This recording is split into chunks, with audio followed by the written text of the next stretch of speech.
Part 1 में अब तक आपने सुना निर्मला, जो कि शादी के बाद उससे बेटे की इच्छा रखी जाती है पर वह बेटी को जन्म देती है।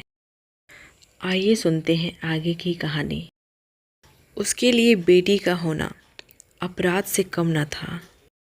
समाज के जाहिलों को कौन समझाए कि बेटी होना गर्व है। क्यों घृणा करते हो बेटी से जिससे तुम खुद ही जन्मे हो। बेटी के जन्म के बाद निर्मला के जीवन में सब कुछ सामान्य नहीं रह गया।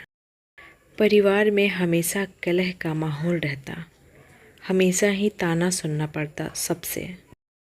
कभी कभी तो उसे यह भी सुनना पड़ता, इतना कष्ट के बाद भी जन्म हुआ तो बेटी का ही हुआ। इस तरह की ना जाने कितनी सारी बातें कानों में सुनने पड़ते। जैसे तैसे कुछ दिन बीते। आज निर्मला अपने घर जाने वाली थी, इसलिए कई दिनों से मुरझाए हुए चेहरे पर एक अलग सी चमक आ गई थी। आज निर्मला बहुत ही खुश थी। अपने पति के साथ निर्मला मायके गई। मौसी को देखते ही निर्मला अपने आप को रोक ना पाई, गले लगकर रोने लगी। मौसी का खबर पूछा। निर्मला का पति उसे मायके पहुंचाकर अपने घर के लिए रवाना हो गया। मौसी ने बहुत जिद की रोकने के लिए, पर वह नहीं रुका। रात हुई, मौसी और निर्मला की बातचीत शुरू हुई। निर्मला ने सारी कहानी कह सुनाई।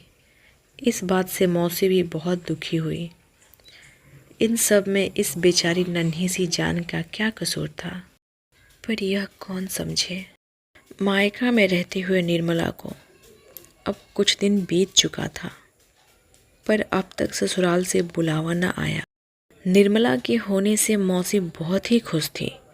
छोटी सी बच्ची का देखभाल अच्छे से होता था, क्योंकि यहाँ दोनों ही उसे बहुत प्यार करते थे।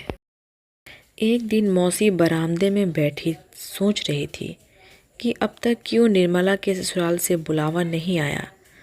तभी निर्मला वहाँ आई। मौसी से रहा ना गया। उन्होंने निर्मला से पूछा, निर्मला, ससुराल में कोई दिक्कत तो नहीं है? सब कुछ ठीक ठाक तो है ना? जाने क्यों अब तक वहाँ से कोई खोज खबर नहीं आई। पर क्या होना था यह निर्मला को कैसे पता होता। अब निर्मला के मन में भी यह विचार घर कर गई। शायद मौसी का कहना सही तो नहीं। अभी तक कोई बुलावा आना ही चाहिए, पर अभी तक कोई बुलावा नहीं आया। आखिर कब तक एक शादीशुदा बेटी अपने मायके में रहे। मौसी ने निर्मला को ढाढ़स देते हुए कहा, तू चिंता मत कर, मैं कल ही दामाद जी को खबर करती हूँ। शायद अपने काम में उलझ गए होंगे। सुबह होते ही मौसी ने खबर भिजवाई, पर उधर से कोई खबर न आई। इस इंतज़ार में कई दिन बीत गए। निर्मला काफ़ी उदास रहने लगी। वह खुद की कौन सी बात को गलत बताए। वह क्या कसूरवार थी, उसे समझ नहीं आ रहा था। शायद कसूर था कि वह एक बेटी की माँ बनी।